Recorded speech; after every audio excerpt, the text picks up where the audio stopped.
Bismillahirrahmanirrahim. Assalamualaikum warahmatullahi wabarakatuh. Teman-teman sekalian, saya dari Apo Fishing Channel. Hari ini kita akan buat tutorial.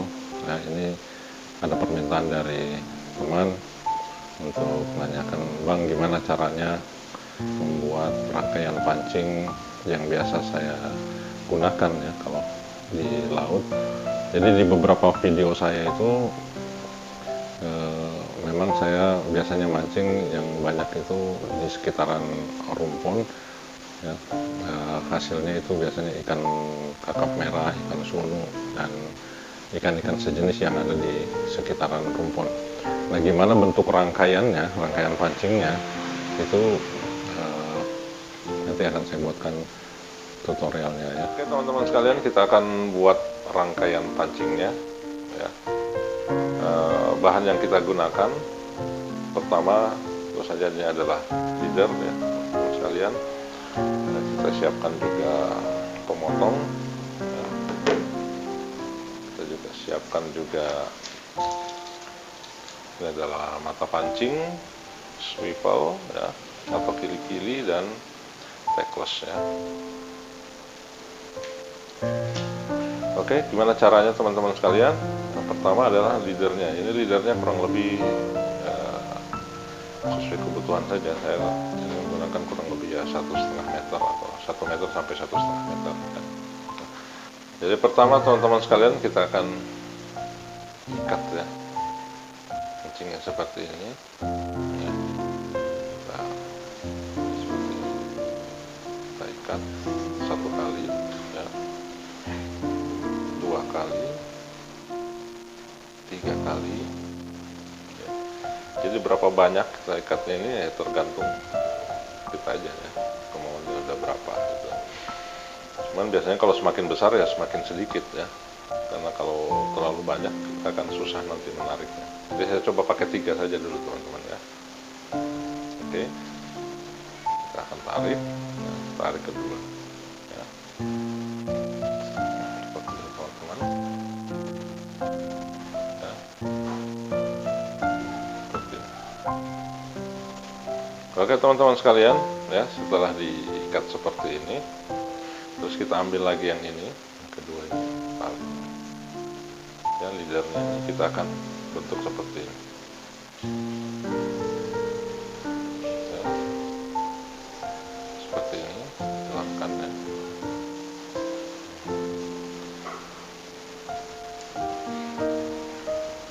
Terus kita putar ya, ini yang kita putar masuk 1, 2,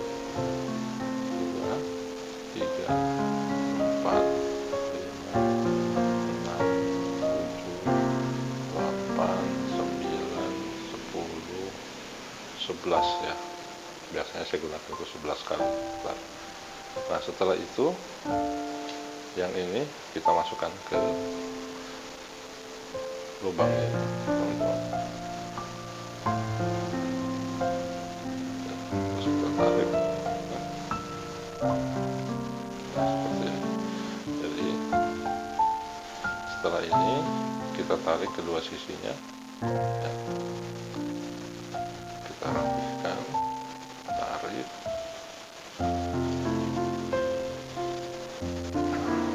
Jadi ini simpul. Saya gunakan ini yang T ya, model T ini. Seperti ini. Nah, kita akan buat juga ini seperti ini juga satu lagi di bawah sini. Jadi kita akan nanti menggunakan 2 mata pancing. Ini teknik yang 2 mata pancing. Kita akan buat lagi satu di sini sama persis seperti yang ini teman-teman sekalian. Ya, buat ini. Oke, kita ambil, kita ukur jaraknya ya sekitar 1 jengkal lebih ya. Oke.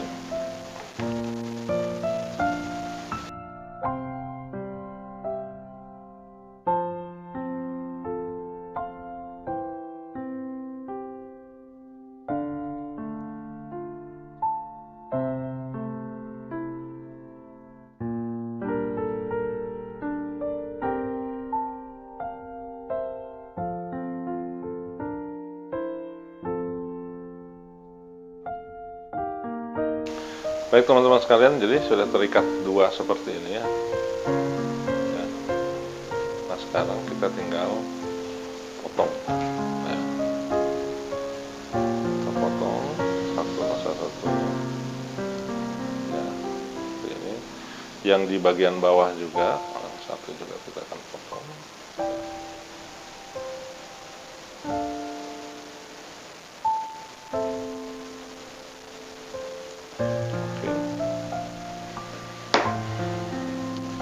Baik teman-teman sekalian, jadi kita akan mengikat ya, untuk mengikat ke mata kailnya ya.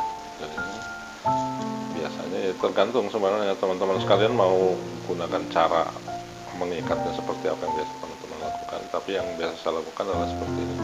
Jadi kita masukkan dari atas.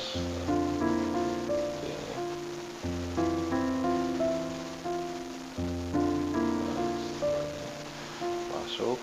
Nah, kita ukur jaraknya, jadi jangan terlalu jauh, jangan juga terlalu mepet ke sini.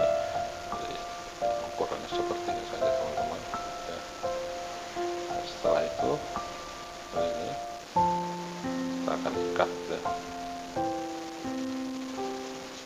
Jadi berapa kali lilitannya ini itu tergantung teman-teman aja. Kalau dirasa udah cukup, berada. Ujungnya ini kita masukkan. Setelah itu kita tarik. Nah, kita kuatkan. Nah, setelah itu kita potong sisanya.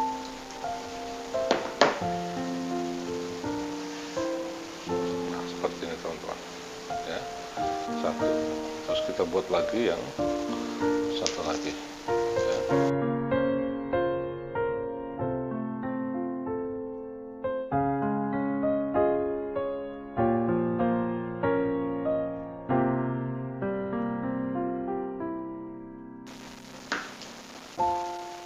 Nah ini dua rangkaiannya teman-teman ya.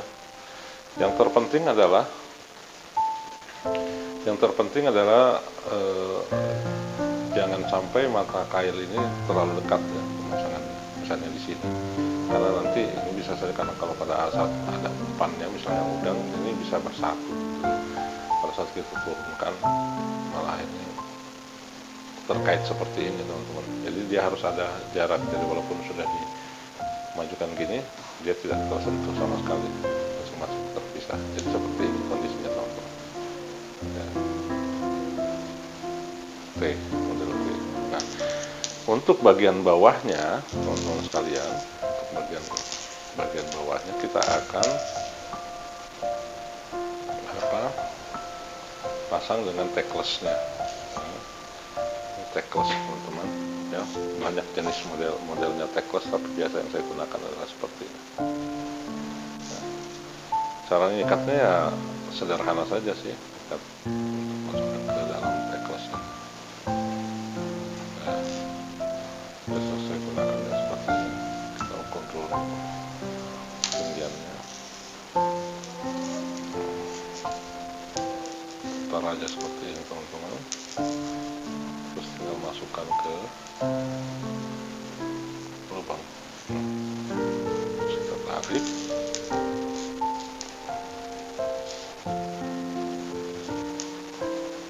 Oh, sudah. Kita potong misalnya.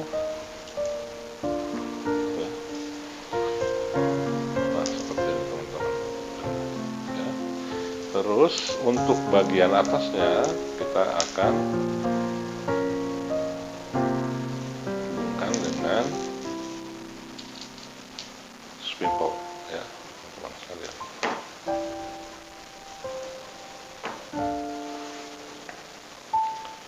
Ya, cara mengikatnya adalah seperti ini. Masukkan pertama dalam, terus kita masukkan lagi di ulang seperti ini.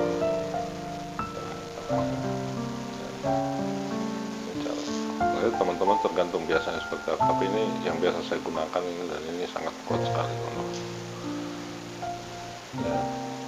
Jadi kita buat 2 kali masuk, setelah itu kita ambil ini, jepit kita putar.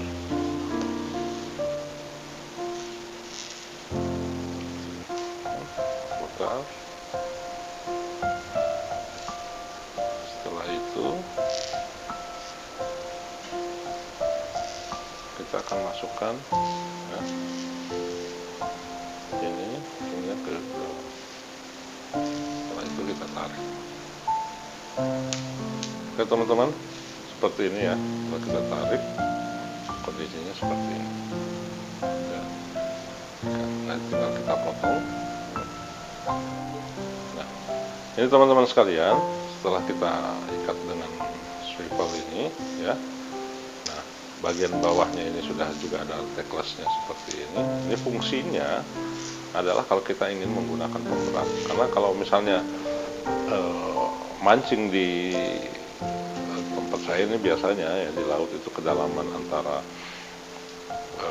30 sampai 40 meter ya, itu biasanya saya hanya menggunakan ya, pemberatnya itu J2 atau biasanya J3 atau kadang-kadang juga J4, jadi tergantung kondisinya. Kalau kondisinya lautnya banyak arus itu mungkin saya akan lebih besar, tapi kalau tidak terlalu keras arusnya, terlalu tidak kuat arusnya, saya gunakan J2. Jadi kita tinggal buka seperti ini, kita tinggal masukkan, terus kita kancing ulang lagi, selesai. Nah, kalau misalnya kita mau rubah lagi, misalnya kalau tiba-tiba arusnya agak kuat, maka tinggal kita lepas saja pemberatnya dan kita tinggal ganti lagi, misalnya ini yang J3-nya, terus kita kancing lagi. Jadi ini sangat simpel teman-teman. Biasanya kalau saya pergi mancing ke laut, saya sudah mengikat mata kail, rangkaian seperti ini, biasanya kurang lebih sekitar antara 3 atau 4 buah seperti ini. Kenapa saya lakukan itu? Karena saya hampir tidak pernah mengikat rangkaian seperti ini di atas kapal. Karena di atas kapal ya teman-teman tahu sendiri bahwa tempatnya kecil, mana ada mungkin ada ombak, ada goyang gitu, jadi ya sulit lah gitu, untuk mengikatnya. Jadi saya biasanya mengikat ini sudah sejak dari rumah. Saya biasa siapkan sekitar 3 atau 4 rangkaian seperti ini. Karena biasanya kalau ikan kakap merah itu makan juga itu nggak lama. Kalau dia lagi makan, ya makan gitu. Nah, ditakutkan kalau misalnya pada saat kita mancing terus mata kail kita ini nyangkut misalnya di kayu dari rumpon ya, atau mungkin di karang, atau mungkin putus ya akibat ikan. Nah, tentu kita akan mengikat lagi dan itu kurang efektif karena ngabisin waktu lagi teman-teman sekalian. Nah, kalau kita sudah ada rangkaiannya, tinggal kita lepas, kita ambil yang sudah ada rangkaiannya dan kita tinggal bisa langsung mancing kembali lagi teman-teman sekalian. Cuma, nah di sini tipsnya teman-teman sekalian. Tipsnya adalah gimana sih cara penyimpanannya ya Bang, kalau memang ini dibuat 3 atau 4, gimana cara penyimpanannya ya, karena ini tentu bisa ya kusut dan segala macam ya. Nah, cara yang saya lakukan menggunakan seperti ini teman-teman sekalian ya. Saya pakai ini, jadi saya masukkan dalam plastik seperti ini, semacam apa ya, binder ya, masukkan ini. Jadi saya rangkaiannya sudah ada, saya buatkan dan saya simpan di sini. Jadi pada saat misalnya putus atau misalnya patah mata pancing ya segala macam, ya saya tinggal ambil saja gitu, ambil sudah ada swivelnya, ya tinggal diikat kembali ke line utama kita gitu. Saya juga udah ada yang sudah saya ikat juga ya, ini seperti ini menggunakan kawat teman-teman sekalian ya. Kalau untuk ikan-ikan yang mempunyai gigi yang tajam sudah saya ikat terlebih dahulu. Atau mau mancing ikan baronang misalnya atau ikan kiper, saya sudah siapkan juga semua rangkaian-rangkaiannya ya. Jadi kita tidak perlu mengikat lagi, jadi sudah ada rangkaian-rangkaiannya ya. Nah, itu tipsnya. Jadi ini tidak ribet, jadi kalau kita bawa juga ring dan tidak kusut teman-teman sekalian ya. Menggunakan dokumen kiper seperti ini terus di dalam, jadi kita tinggal taruh di tas ya. Sudah siap ya. Baik teman-teman sekalian, saya kira itu